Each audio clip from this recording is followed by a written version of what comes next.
Welcome to Tamil புத்தகம் channel. இன்றைக்கி நம்ம இந்த வீடியோவில் ரமணிச்சந்திரன் நம்ம எழுதின புக்ஸை பற்றி பார்க்கலாம். இவங்க புக்ஸ் எல்லாமே ஃபேமிலி ஓரியன்ட் புக்ஸாக தான் இருக்கும். இவங்க 100க்கு மேலே புக்ஸ் எழுதியிருக்காங்க. கரெக்டான நம்பர்ஸ் எனக்கு தெரியல, ஆனால் 100க்கு மேலே புக்ஸ் இருக்குது. ஏன்னா என்கிட்டே இவங்கள்ட்ட 110 புக் கலெக்ஷன்ஸ் நானே வச்சுருக்கேன். அப்படிங்கிறப்ப இவங்க கதையை பற்றி ஒரு சின்ன இன்ட்ரோ மாதிரி நான் கொடுக்குறேன். இவங்க கதையில் வர ஹீரோயின்ஸ் எல்லாருமே ரொம்ப போல்டாக தான் இருப்பாங்க. அதே நேரத்தில் அவங்களுக்கு வர சுச்சுவேஷன்ஸை எவ்வளோ ஸ்மூத்தாக ஹேண்டில் பண்ணுறாங்க அப்படிங்கிறத இந்த கதையில் அழகாக சொல்லியிருப்பாங்க. அவங்க வேலைக்கு போகிற ஹீரோயின்ஸாக இருந்தால் அவங்க அந்த வேலையை எவ்வளோ டெடிக்கேட்டடாக செய்கிறாங்கங்கிறத சொல்லியிருப்பாங்க. வீட்டில் இருக்கவங்கனாலும் அந்த வீட்டை எவ்வளோ அழகாக வச்சுக்கிறாங்க அப்படிங்கிறத சொல்லுவாங்க. மெயினாக இவங்க ஹீரோயின்ஸ் எல்லாத்துக்குமே அவங்களோட ஃபிட்னஸை பற்றி ரொம்ப சொல்லியிருப்பாங்க. ஒரு பொண்ணுன்னா எப்பயுமே அடுத்தவங்களுக்கு கேர் பண்ணணும் செய்யணுங்கிறதையும் தாண்டி அவங்களோட ஃபிட்னஸை எப்படி அவங்க மெயின்டைன் பண்ணுறாங்க, எப்படி பண்ணணும் அப்படிங்கிறத இவங்க கதையில் அழகாக சொல்லிகிட்டே வருவாங்க. அதே நேரத்தில் இவங்க கதையோட ஹீரோஸ் எல்லாம் எப்படி இருப்பாங்கன்னா மோஸ்ட்லி ஹேண்ட்ஸமாக தான் இருப்பாங்க. அவங்க ஃபேமிலியில் எல்லாத்தையுமே ரொம்ப கேரிங்காக பார்த்துக்குவாங்க. அதே நேரத்தில் அவங்களுக்கு ஏதாவது ஒரு பிரச்சனை சண்டை போடுறாங்க செய்கிறாங்கன்னாலும் அடுத்த நேரம் அவங்க பண்ணது தப்புன்னு தெரிகிறப்ப எந்த வித ஈகோவும் இல்லாமல் ரொம்ப சாதாரணமாக மன்னிப்பு கேட்டு அவங்க எப்படி அந்த ஃபேமிலியை கொண்டுட்டு போகிறாங்கங்கிறத சொல்லியிருப்பாங்க. அதே தான் ஹீரோயின்ஸுக்கும் அவங்க ஃபஸ்ட்டு ஏதாவது தப்பு பண்ணாலும் ஃபேமிலியில் ஈகோ இருக்கக்கூடாது அப்படிங்கிறத ரொம்பவே நீட்டாக சொல்லியிருப்பாங்க. இவங்களோட கதையில் என்னால் ஒன்று பிக் பண்ணவே முடியாதுங்க. ஏன்னா எல்லாமே என்னோடய ஃபேவரட். எனக்கு ரொம்ப பிடிச்ச கதைகள் இது ஒன்று பிடிச்சிருக்கு, இதுதான் பிடிச்ச கதைன்னு என்னால் சொல்ல முடியல. அதனால தான் நான் ரொம்ப இன்சிஸ்ட் பண்ணி சொல்லலை. நீங்கள் எந்த புக்கு ட்ரை பண்ணாலும் உங்களுக்கு பிடிக்கும். எனக்கு தெரிஞ்சது அவ்வளோதான். இவங்களோட கதைகள் 2 விதமாக வருங்க. மங்கையர் மலர்னு வரும், அதே நேரத்தில் நாவல் லீடர்னு வரும். 2 விதமாக. இது மந்த்லி பப்ளிகேஷன்ஸ் தான் பாருங்கள், இந்த மாதிரி வரும்.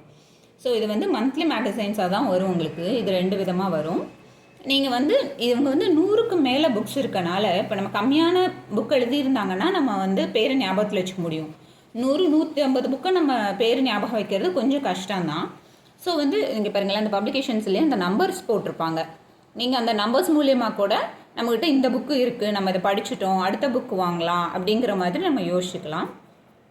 இதை விட ஆனால் எனக்கு ஒரு ஈஸி மெத்தட் வேணும் அப்படின்னு நீங்கள் ஃபீல் பண்ணிங்கன்னா உங்களுக்கு நான் இன்னொரு சஜஷன் சொல்கிறேன் பாருங்கள். நான் என்ன பண்ணுவேன்னா என்கிட்ட நிறையா புக்ஸ் இவங்களோடது இருக்குங்கிறனால நான் பேர் எழுதி வச்சுக்குவேன். என்னென்ன புக்ஸ் என்கிட்ட இருக்குங்கிறத பேர் எழுதி வச்சுக்குவேன். ஸோ நான் நெக்ஸ்ட் டைம் நான் கடைக்கு போனாலும் சரி, பழைய புக் ஷாப்லேயும் வாங்குவேன்.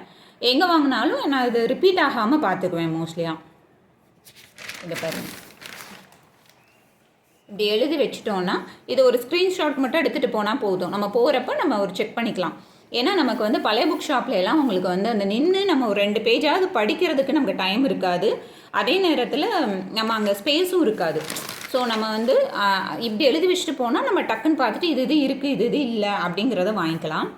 அதே நேரத்தில் நான் என்ன பண்ணுவேன்னா நான் மந்த்லி மேகசைன்ஸாக தான் நான் வச்சுருக்கேன். ஸோ இப்போ பாருங்கள், இந்த புக்கெலாம் கொஞ்சம் பழைய புக்கு தான். நான் இது ரொம்ப வருஷமாகவே கலெக்ட் பண்ணுறேன்னு வச்சுக்கோங்களேன். இது பழைய புக்கு தான். ஆனால் நான் இதை என்ன பண்ணுவேன், இந்த மாதிரி பழசான புக்ஸ்க்கு எல்லாமே நான் இந்த பேர் எழுதுகிறப்பே ஒரு சின்ன மார்க் ஆட்டம் வச்சுருவேன், இந்த டாட் ஆட்டம். ஸோ இது இந்த புக்ஸ் என்கிட்ட இந்த பாருங்கள், இந்த புக் இது 2லுமே என்கிட்ட கொஞ்சம் டேமேஜாக இருக்குதுன்னு அர்த்தம். இந்த புக்கும் தான் அது மாதிரி எது டேமேஜாக இருக்கோ அந்த புக்ஸ்க்கெலாம் நான் ஒரு டாட் மாதிரி வச்சுருவேன். ஸோ நான் நெக்ஸ்ட் டைம் போகிறப்ப எனக்கு இந்த புக்கு கிடச்சா நான் வாங்கிட்டு அப்புறம் இதை ரிட்டர்ன் பண்ணிக்குவேன். இந்த புக் பார்த்தீங்கன்னா பழைய புக் ஷாப்பில் நம்ம வாங்கினோம்னா 20 ரூபாய்க்கு வாங்கலாங்க. அதே நேரத்தில் நம்ம இந்த புக்கை படிச்சுட்டு நம்ம ரிட்டன் அவங்ககிட்ட கொண்டு போய் கொடுத்தோம்னா 10 ரூபாய்க்கு எடுத்துக்குவாங்க. ஸோ நான் என்ன பண்ணுவேன்னா இந்த டேமேஜான புக்ஸை மட்டும் எடுத்துகிட்டு போய் ரிட்டன் கொடுத்துருவேன். எனக்கு அந்த புக் ஆனால் வந்ததுக்கப்புறம் தான் எப்போயுமே ரிட்டன் கொடுப்பேன். ஏன்னா எனக்கு அந்த கதைகள் ரொம்ப பிடிக்கும். எப்போ வேணாலும் எதை வேணாலும் எடுத்து படிப்பேன். ஸோ நான் அடுத்த புக்கு வாங்கினதுக்கப்புறம் தான் இதை ரிட்டனே கொடுப்பேன். அப்படி கொடுக்குறதா இருந்தாலும் நீங்களும் அது மாதிரி உங்களுக்கு என்ன புக்கு பிடிக்குதுங்கிறத ரமணிச்சந்திரன் அம்மா புக்கை ட்ரை பண்ணுங்கள். ஏதாவது ஒரு புக்கை ஃபஸ்ட்டு ட்ரை பண்ணுங்கள். அப்படியே நீங்கள் ஏற்கனவே படிச்சிருக்கீங்க, ரமணிச்சந்திரன் அம்மா புக்ஸு நிறைய படிச்சிருக்கீங்கன்னா உங்களுக்கு எந்த புக்கு ஸ்பெசிஃபிக்காக பிடிச்சிருக்குங்கிறத கமெண்ட்டில் பின் பண்ணுங்கள். அதே மாதிரி நீங்கள் புது புக் ஏதாவது ட்ரை பண்ணாலும் அதை பின் பண்ணுங்கள். என்ன மாதிரி புக்ஸ் நல்லா இருக்குங்கிறத நீங்கள் சஜஸ்ட் பண்ணுங்கள். இந்த வீடியோ உங்களுக்கு பிடிச்சிருந்தா சேனலை சப்ஸ்கிரைப் பண்ணுங்கள் ஃப்ரெண்ட்ஸ்.